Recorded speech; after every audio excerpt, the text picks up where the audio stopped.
So as you know, before I start a new build, I will obviously need to unbox the kit first. So let's get a quick glance into the box and then go into some more detail a bit later on. So you might be wondering why I picked the Fujimi kit and not the Revell version.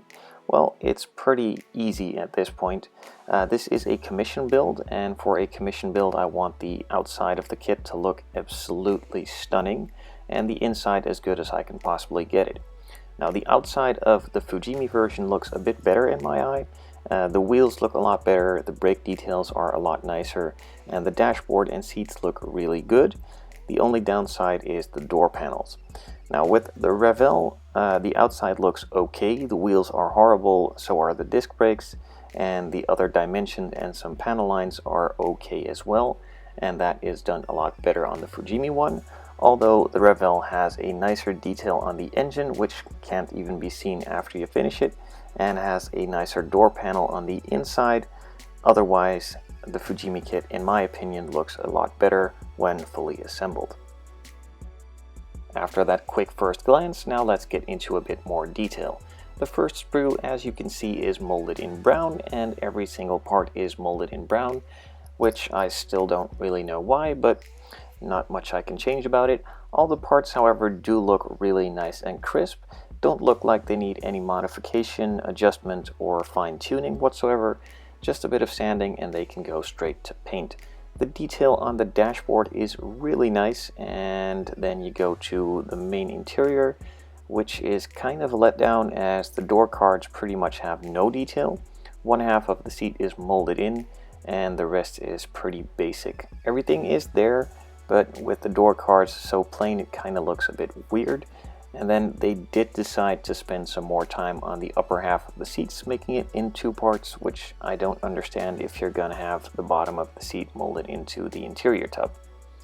Now all the other details are totally fine, so nothing to complain there, and as mentioned before, once it's all assembled, the interior is hardly ever to be seen again and can be made looking really good with some paint and attention, and the outside is where you're gonna shine with this kit. Now on to the other sprue, again molded in brown, still don't know why, and again it's just a nice detail, not too much, not too little. With a bit of attention it can be made into something spectacular. Now as you can see in that quick glance, the clear part sprue, the rear engine cover glass was already broken off, and when I took it out of the bag, the main clear part also broke off. But they are both still intact, no scratches, and look really nice. They have a nice and defined line around it where you can mask it off for the black area, and it even has some of the heating elements in the rear engine cover. And on the front and side glass, again, a really nice separation between the black and the normal clear parts, so you can easily mask it off and cut it out to get a super clean finish. Now, although I won't be using the kit's wheels, they are really nice, and that is a big plus point for this kit.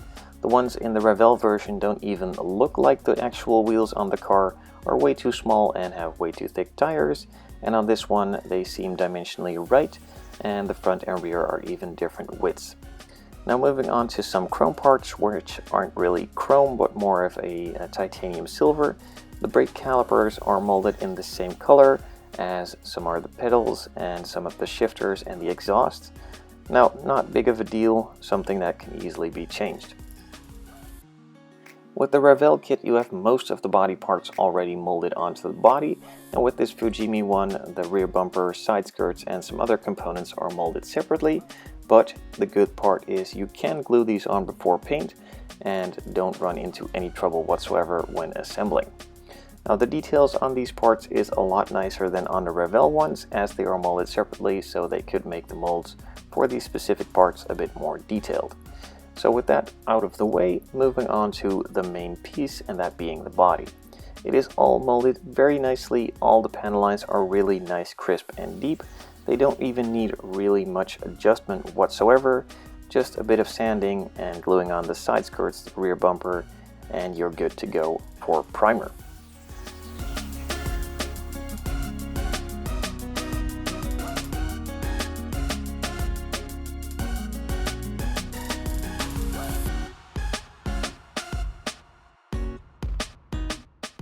And the final piece that came with the kit is, of course, the decal sheet. Now there are all sorts of decals for the dials, different colors, different setting modes, and some other decals for all around. Now the customer also commissioned an extra set of Hobby Design 3D emblems, so that is of course also going to be used on this kit. It adds a nice little crisp detail onto some of the parts that the decals could not come to, as these actually look like chrome and the decals are a bit silvery.